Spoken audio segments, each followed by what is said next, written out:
You're back in Ireland, Eddie. I know you have some experiences here from your Six Nations tenures. What's it like? What's the training week been like?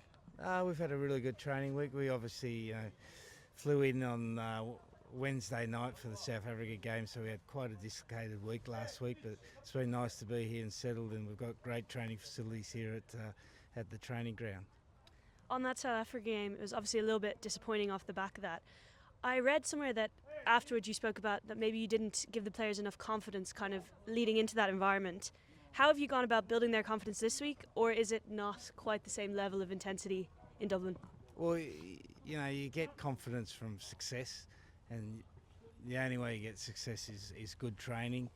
Last week, as I said, we didn't have a good training week because of the travel, and this week we've had really settled conditions and good training, so we feel like we're going to be well prepared for the Irish game.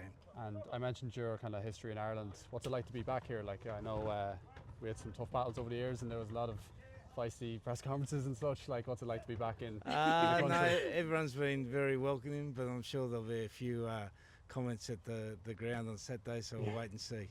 And your relationship with Andy Farrell, obviously you coached with him before. What's it like to be going against him as a coach? Yeah, we don't really think about it that much. I like to see Andy do well. Actually, last time I was in Dublin, we ran into each other in the street and had a quick chat. So, I want to see him do well, but obviously I don't want to do too well against us.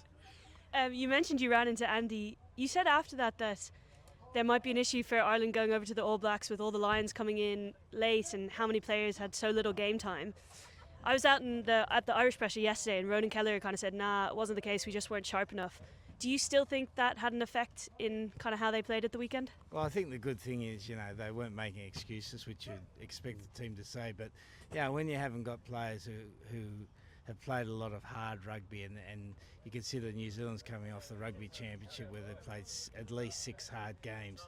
So it's difficult, just to adjust to the intensity, the physicality of the game, and maybe Ireland were caught a bit short because, up to the 50-minute mark, that it was nip and tuck, and the last 30 New Zealand got away a little bit. Do you think they'll feel more settled by this weekend? Oh, well, I think they'll be better prepared, and again, but they've had the trouble, that we had last week, so that'll mean they won't be able to do a lot of training this week, but certainly I think they'll benefit from having the game against New Zealand.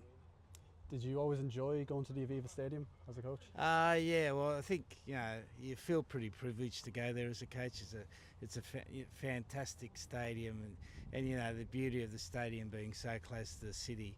It's a real experience going there, and the fans are always pretty healthy, and they get stuck into the game, so it's a good atmosphere.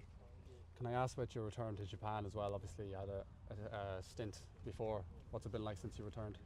Completely different, mate. Players are different. Like before, it was basically an amateur team. They worked for their companies and played, and now most of these young boys are professionals. So different level of player. We've got a lot of work to do on our development. We've got a young team, but certainly I'm enjoying it. I have one other question. When I was out at the presser yesterday, Johnny Sexton was asked about this kind of new era of the kicking game, and he said it's great to see kind of escorting that being gone from the game with the new rules. And then he slipped in that you came up with it to play against Ireland back in 2018, 2019 to stop people from getting at the high ball. Do you have any answer to that? And also, how do you find Johnny kind of stepping into the coaching ticket in general? Oh, I think it's always good when, great players want to give back to the game and coach, and there was no sharper brain in the game than Johnny, so I'm sure he'll end up being a very good coach if he's not a good coach already. I don't know about it. I don't know whether we invented the escort or not. Certainly we use the escort, and I think a lot of teams did, but it's interesting that they've taken the escort out of the game. It's actually encouraged more kicking. Do we want a game with more kicking? Like last week, South Africa kicked 36 times against us, so that means, and we kicked I think 31, so you're getting 70 kicks in an 80-minute game, and then it's not an 80-minute game because it's 35-minute ball in play, so you're getting 2 kicks every minute. Is that the game we want? That's the question we've got to ask as a rugby community. Some people would say it makes it more exciting, but do you think then maybe it's the opposite? Well, I think the contest in the air has made the game more exciting. You get this 2 bodies going up for the ball, and then there's what we call crumbs. Someone wins it, and then there's a good attack opportunity. So I think that's exciting.